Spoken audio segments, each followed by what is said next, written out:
Hola nuevamente. Este video me tardé en hacerlo porque creo que es uno de los momentos más difíciles de mi vida, porque voy a hablar de un trastorno obsesivo compulsivo, un intento de quitarse la vida y la muerte del amor de mi vida. Em, si vieron el primer video de cómo conocí a mi esposo, sabemos que él venía por una depresión hace muchísimos años, hace 23 años más o menos, pero que nunca, pues la verdad nunca se trató. Él regresó a su país 10 años y luego nos casamos. Y estando aquí en León, al principio, vamos a ser bien honestos, todo el mundo cuando se casa con las mejores ilusiones, se casa con la idea de vas a estar conmigo en las buenas, en las malas, en la salud y en la enfermedad.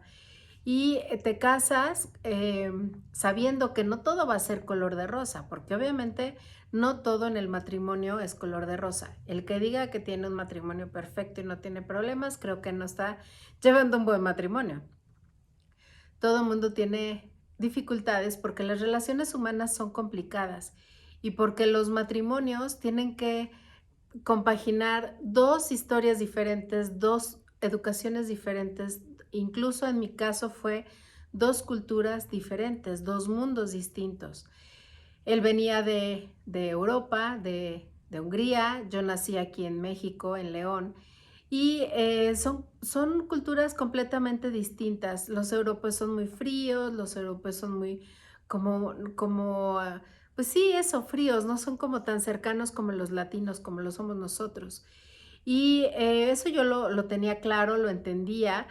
Y cuando nos casamos, pues los primeros meses, pues todo muy bien y demás. Y luego empezamos a tener ciertas dificultades porque pues él empezó a sentirse pues solo, no conocía el idioma, no sabía cómo comunicarse, le costaba mucho trabajo.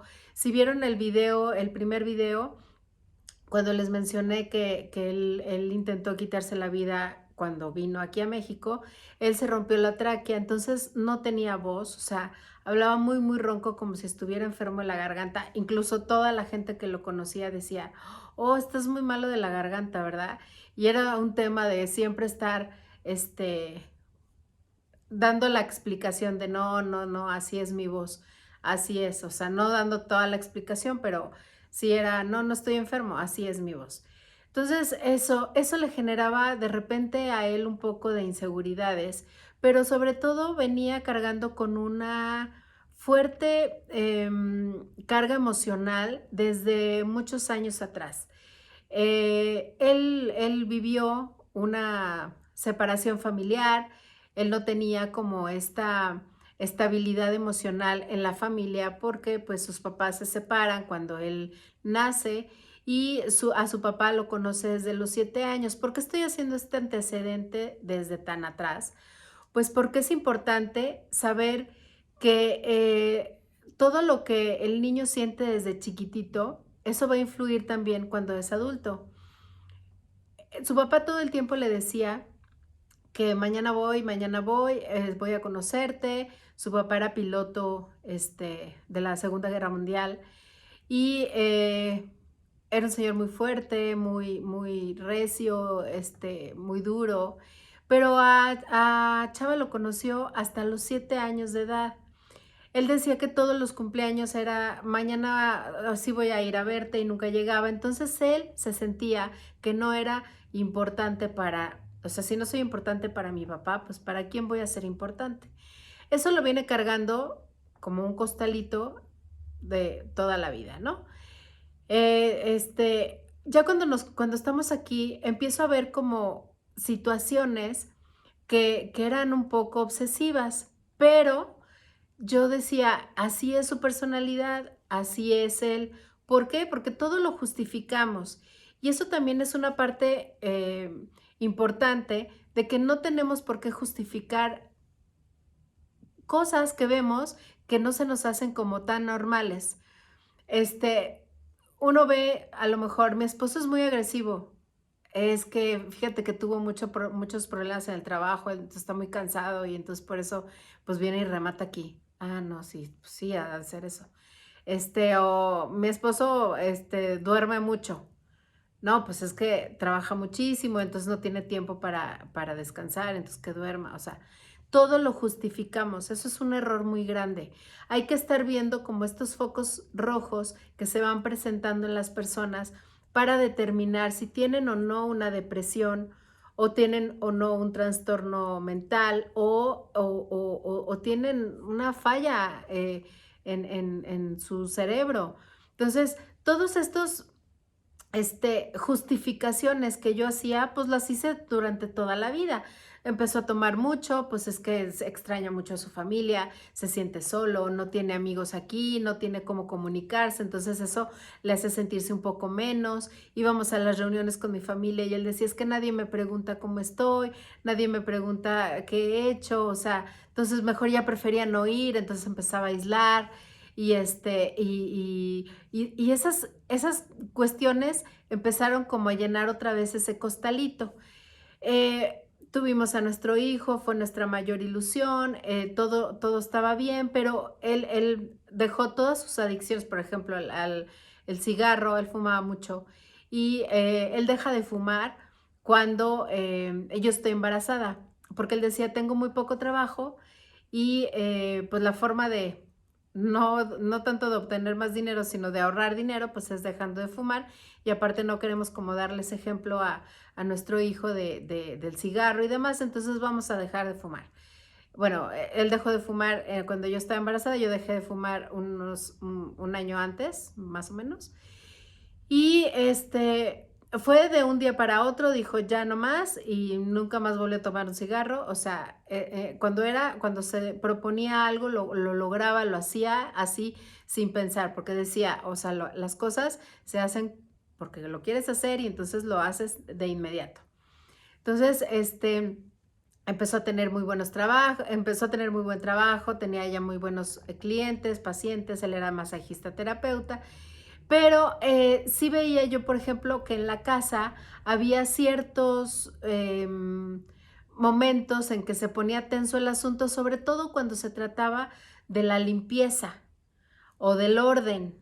O sea, yo trabajaba todo el día, me iba a las 9 de la mañana, regresaba a veces 5:30, a veces 6, a veces no sé.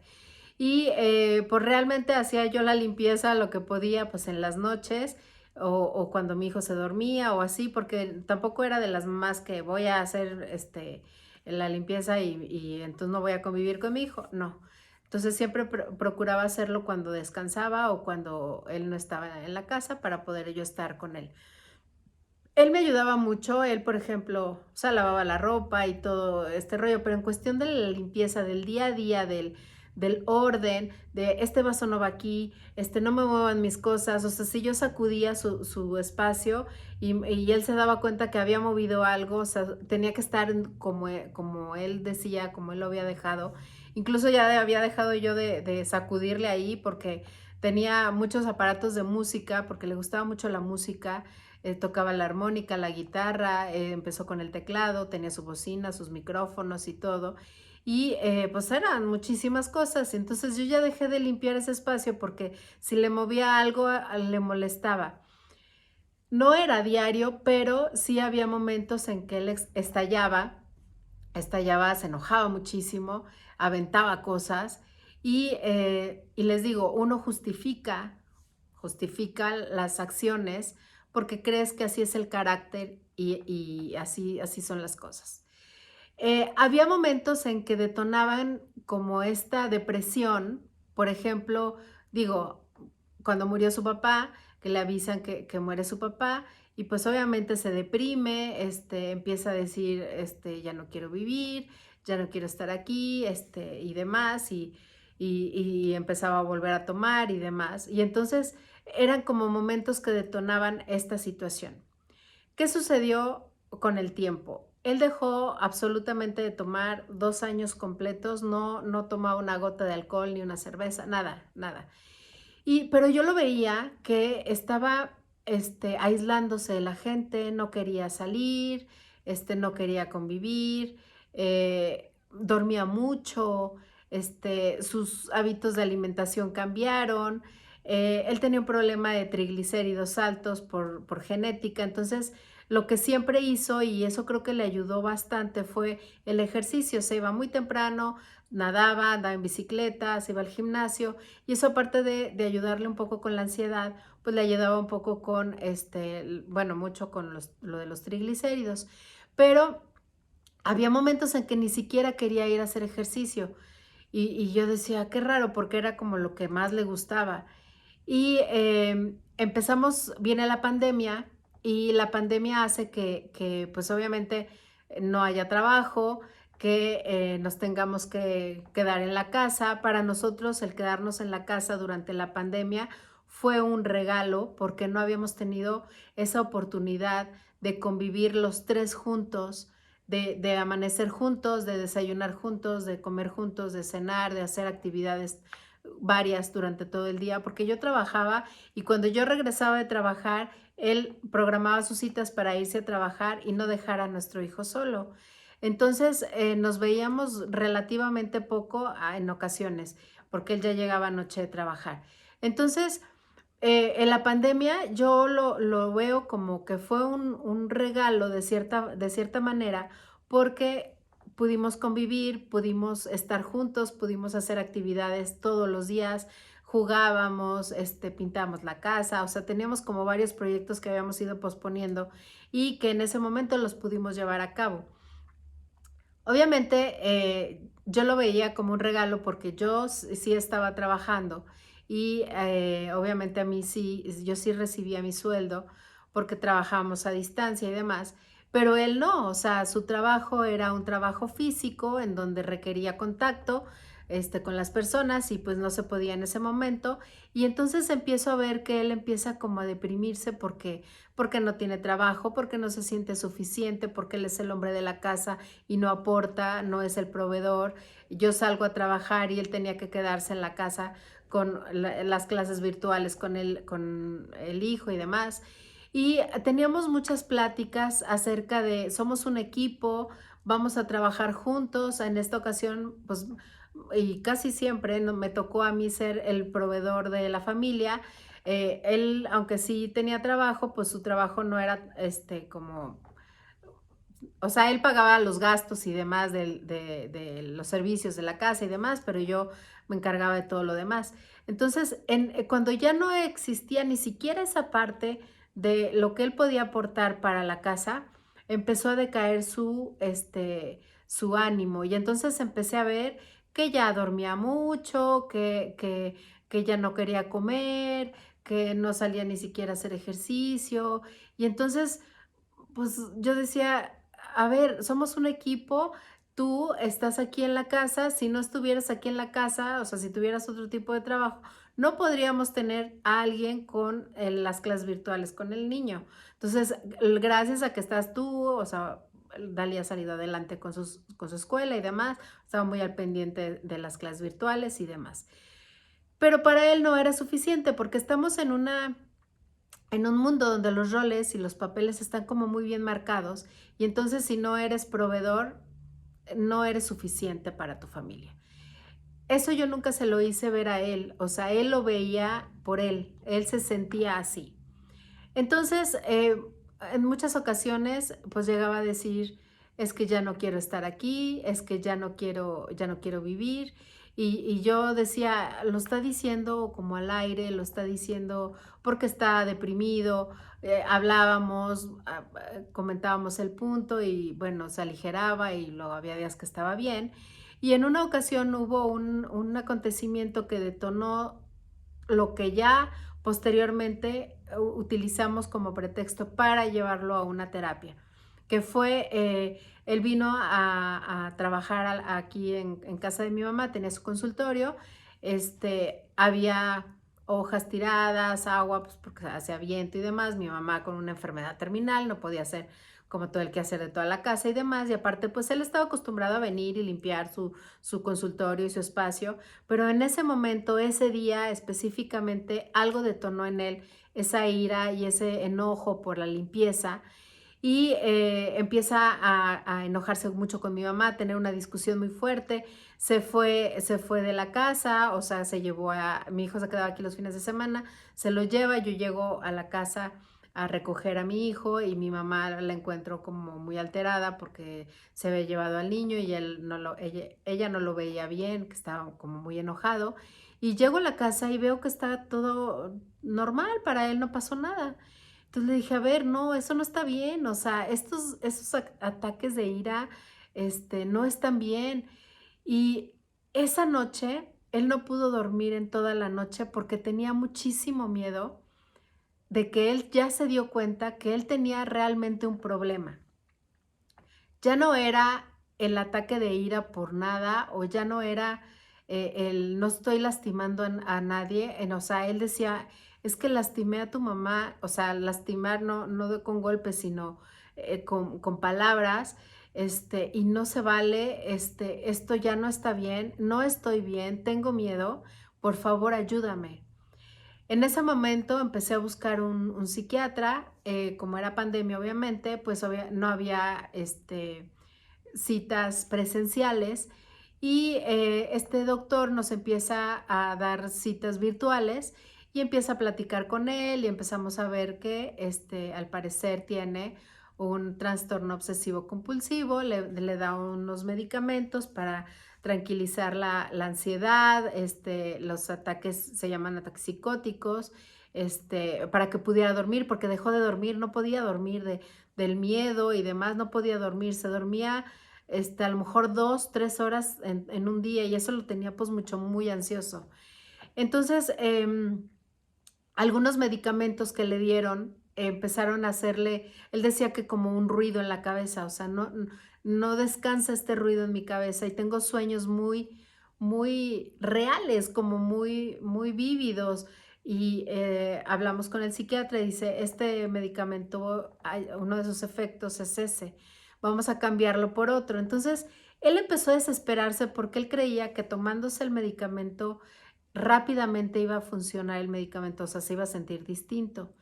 Y ya con el tiempo y con las explicaciones que nos daban los psiquiatras, vimos que un medicamento psiquiátrico no hace efecto luego, luego. Tienes que esperar 3, 4 meses porque son de liberación prolongada, algo así. Entonces, no es que hagan efecto de inmediato. Entonces, a él le desesperaba porque sentía que no avanzaba, que no estaba, o sea, no sentía lo que él quería sentirse como bien, sin estos pensamientos y demás. Eh, yo ya lo veía después de estas semanas que pasaban, yo le daba el medicamento todos los días, yo era la encargada de darle el medicamento todos los días en la noche, aquí están tus pastillas, se las tomaba, dormía relativamente bien. Y un día, eran vacaciones, mi hijo decide, yo quiero acompañar al trabajo, ok, perfecto, vámonos a trabajar. Me voy a trabajar, él se queda en la casa, tenía el plan como siempre de desayunar, irse al gimnasio, regresar, hacer sus anuncios en las redes para promocionar su negocio y demás. Y yo estando en el trabajo, yo entro a las 9:30, entraba a las 9:30, me iba como 9:15 de la casa, me hablan como a las 9:30 del banco diciéndome que necesito ir al banco porque para pagar el préstamo que había pedido y yo no pedí ningún préstamo. Entonces ahí es cuando yo digo, hay ángeles que te mandan señales y mensajes de que tienes que actuar. ¿Por qué digo que son señales? Porque yo tuve que regresar a mi casa por la tarjeta para poder ir al banco y reclamar que no había pedido yo ningún préstamo y para que pues me cambiaran el plástico porque no, pues a lo mejor me iban a sacar el dinero y demás.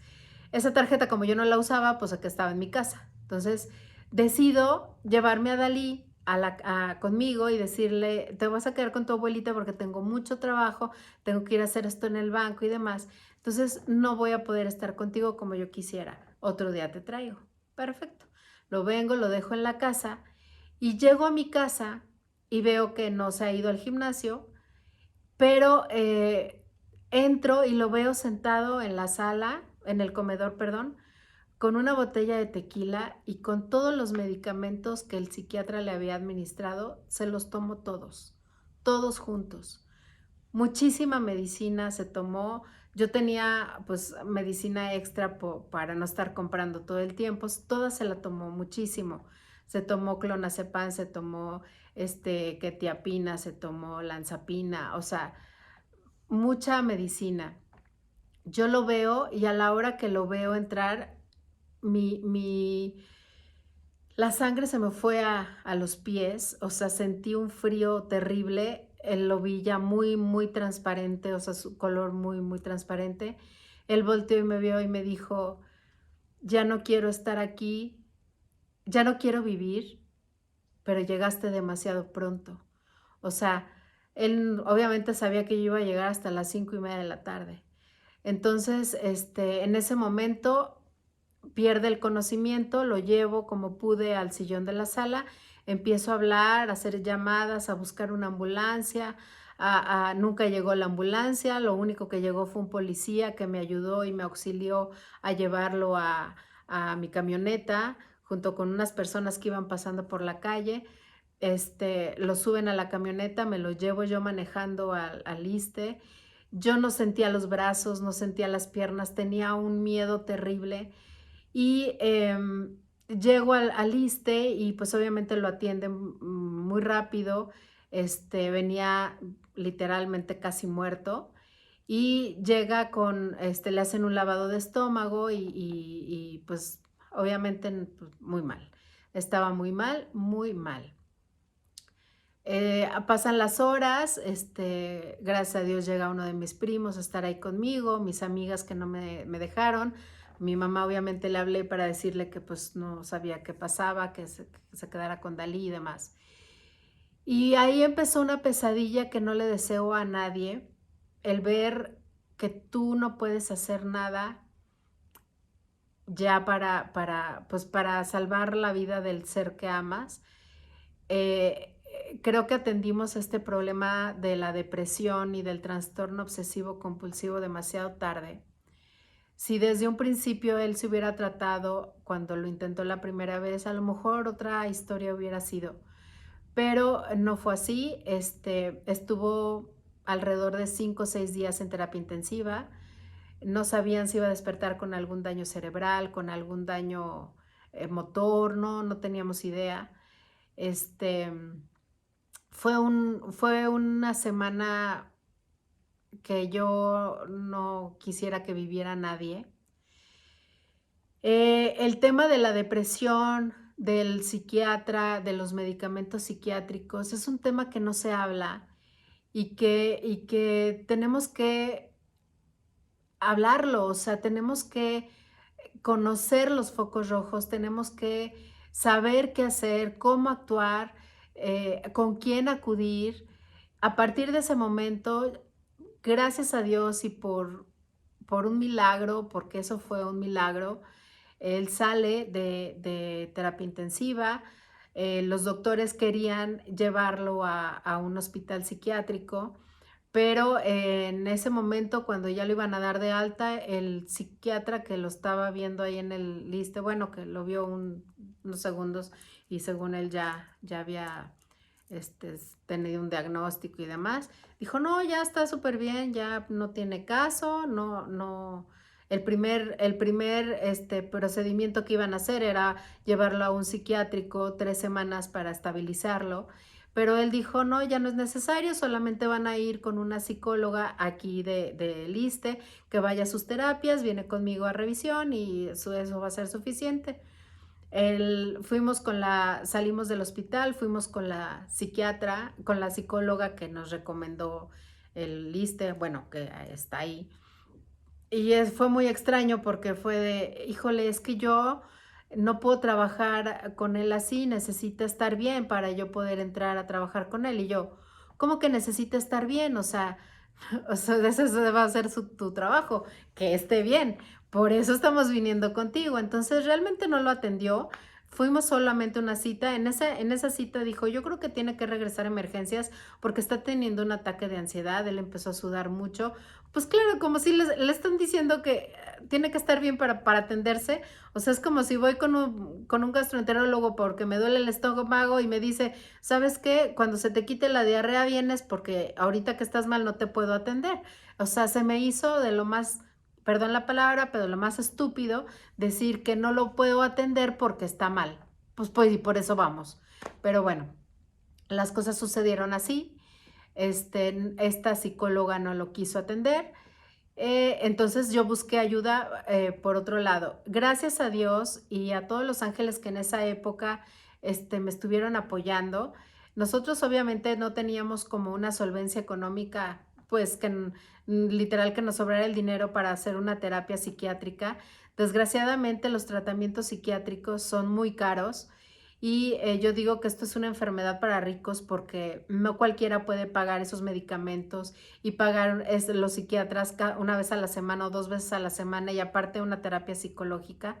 Pero bueno, gracias a toda la gente que aportó para nuestra causa, pude llevarlo con una psicóloga especialista en suicidología, con un psiquiatra que trabajaba con ella y empezaron el psiquiatra, después de muchos, bueno, nunca había visto yo una consulta tan larga que le rascó hasta su infancia, por eso tengo todos los datos.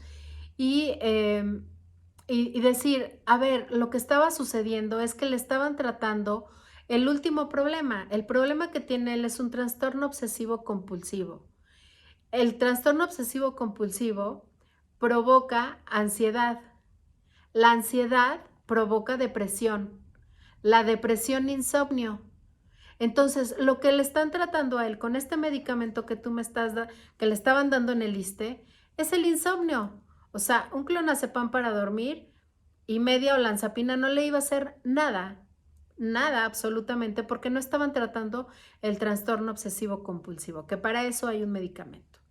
Entonces, este doctor lo empezó a medicar, empezó a verlo la psicóloga especialista en suicidología y pues teníamos que ir a la par a las consultas del ISSSTE porque pues era un requisito porque estábamos en el ISSSTE, ¿no? Y porque ahí estuvo internado. Entonces, en una de esas consultas le pregunta el psiquiatra que si ya no, que se han mejorado sus ciclos de sueño, sus pensamientos obsesivos, y él dice que no, que todo el tiempo tiene ese pensamiento recurrente de ya no estar aquí. Y a mí me caían baldes de agua, yo decía: "Dios mío, esto yo no lo voy a poder soportar", pero bueno, pensé que no lo iba a volver a hacer, lo vuelvo a intentar una segunda vez, pero Dios actúa de maneras distintas y se cayó la escalera que estaba utilizando para hacer lo que iba a hacer y entonces, pues no lo hizo, no pudo, se lastimó una costilla. Y entonces ahí fue cuando yo dije: "A ver, esto no va a funcionar así, porque Dios no quiere que mueras así. Las cosas no son así, no es cuando tú quieras, es cuando termine tu misión". Después de ese último episodio, pasan, no sé, a lo mejor un mes. Habíamos decidido que él iba a ir a su país, a ver a su mamá, a ver a sus amigos, a estar un tiempo con su familia, porque a lo mejor yo sentía que eso era parte de su sanación. Yo creía que eso le iba a ayudar emocionalmente para estar mejor y poder regresar y estar bien. Entonces, habíamos hecho ese plan, se había hablado con la mamá, con su hermano y demás, de que él iba a ir a Hungría un tiempo para sanar esta parte emocional, para reconfortar esta parte emocional. Y ya teníamos todo listo, un domingo estábamos cenando los tres juntos, pasamos un día increíble, mi hijo decía: "Mamá, qué bonito domingo, qué bonito día, fuimos a comer, fuimos a jugar béisbol, anduvimos en bicicleta, jugamos juegos de mesa, vimos películas", o sea, hicimos como de todo y ese día estábamos cenando, mi hijo termina de cenar, se va a la recámara a ver una película, me voy a la recámara a ponerle la película y media hora antes chava voltea y me dice: "Ven, necesito hablar contigo", me abraza y me dice: "Es que", porque él se iba la siguiente semana a Hungría, me decía: "Es que te agradezco todo lo que haces por mí, gracias a ti soy una mejor persona, gracias a ti tuve estos años maravillosos, tuve una vida, plena, estuve, me diste lo más maravilloso que es, mi hijo, te amo". O sea, sí nos decíamos todas esas cosas diario, pero esa era un discurso como si de despedida. Y yo decía: "¿Te sientes bien? ¿Estás bien?". "Sí, sí, solo te lo quería decir, o sea, necesito decírtelo, me nace decírtelo ahorita. Fue un día muy bonito, no sé, como que hay que cerrar el día como bien". Perfecto, le dije: "Déjame poner la película, Dalí". Voy, le pongo la película, él empieza a comer y empiezo a escuchar que quiere vomitar. Y entonces voy hacia el comedor y lo veo recargado en la pared, como intentando vomitar, y yo le vi sus labios morados y le dije: "¿Qué tienes? ¿Qué tienes?". En eso me decía como que la garganta, se estaba comiendo unas salchichas, eh, yo creo que en cuanto yo me levanté, se le atoró ese pedazo de comida en la garganta, él empieza a toser, queriendo vomitar, vomita, pero no vomita el pedazo de salchicha que le quedó. Lo trato de ayudar con esta maniobra para sacarle. Él medía 1,90, yo medía 1,50, y él ya muy débil porque no tenía aire, se desplomó en mis brazos y ya no hubo forma, los paramédicos no pudieron llegar a tiempo, no hubo manera de sacar ese pedazo. Yo por más que le metía la mano, no hubo forma. Él murió en mi casa, un domingo en la noche, después de cenar. Este, yo me acuerdo una psicóloga que me decía: "No toda la gente que intenta quitarse la vida va a morir por suicidio". Eh, Aquí Dios nos dio la oportunidad de que no muriera solo, de que yo estuviera con él y su hijo también, aunque él no lo vio. Yo traté de que no lo viera, de que no estuviera cerca de la cocina. Incluso a la hora que vi que ya no respiraba, lo saqué de la casa y se lo llevé a una vecina. Y, y luego vienen momentos muy duros porque yo no podía creer lo que estaba viendo. Verlo ahí sin vida, cuando habíamos salido de un problema realmente serio, pero finalmente sucedió lo que iba a suceder. O sea, él quería morir y murió. Dios le dio la oportunidad de morir con su familia y no porque él haya decidido morir. Atiendan todos esos focos rojos. Después de la pandemia hubo mucha alza de porcentaje de personas que se quieren quitar la vida. El COVID ha hecho mucho daño neuronal. No den por sentado y no justifiquen acciones que ustedes crean que son normales. No lo hagan. Aunque crean que es una estupidez, pues vayan a ver si esa estupidez es realmente nada o si es realmente un problema y que se pueda solucionar y que en sus familias tengan el apoyo y tengan la libertad de hablar con sus hijos. Guanajuato está en el cuarto lugar a nivel nacional en suicidios y es uno de los estados que tiene el porcentaje más alto de suicidios de niños. Hay niños que empiezan a querer morir a partir de los 10 años. ¿Por qué? Porque no se sienten escuchados, porque no se sienten en familia, porque crecen solos, porque, porque les hacen bullying en la escuela, porque no se sienten bien con su cuerpo. Aprendamos o más bien, enseñemos a nuestros hijos a aceptarse como son, enseñemos a nuestros hijos a ser empáticos con los demás, enseñemos a nuestros hijos a que tienen en su casa un lugar seguro en donde pueden hablar de todo, de todo. No oculten temas tabús, no oculten temas tabús como el sexo, como las drogas, como la depresión, como el bullying, o sea, hablen todos esos temas, digo, al nivel de la edad de tus hijos, pero eso va a evitar muchas tragedias. Eh, si estoy haciendo estos videos es justo por eso, porque no quiero que más familias sufran estas pérdidas tan fuertes y que hay soluciones, hay instituciones que te ayudan a salir adelante, que ayudan a los pacientes. Hay que buscar buenos médicos, no médicos que solamente vayan a hacer su trabajo porque no tenían otro lugar mejor a donde ir. Porque al parecer, digo, mi forma de pensar en el ISSSTE, yo vi este médico estuvo realmente comprometido con la causa, o sea, no indagó más allá de.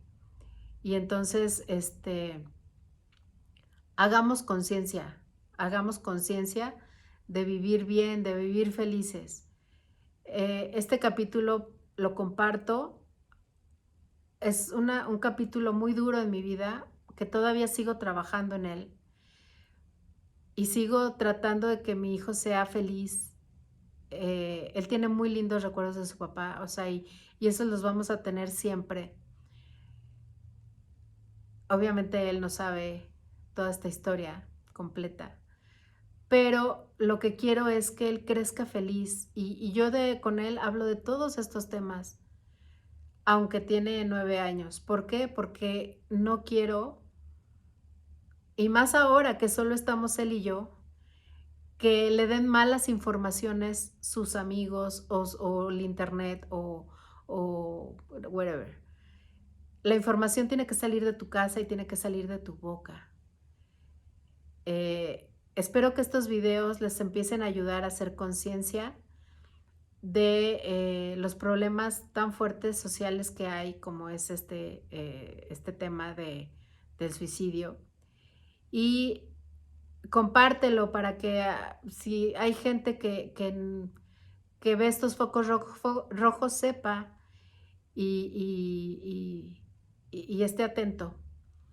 En próximos videos voy a hablar de los procesos de duelo, de cómo se sale adelante, de cómo enfrentar o cómo hablar de la muerte con los niños, que son temas que cuestiónate. ¿Le has hablado a tu hijo de qué es la muerte? ¿Qué va a pasar? Es importante, de verdad es importante. Nos vemos en el siguiente capítulo. Hasta luego.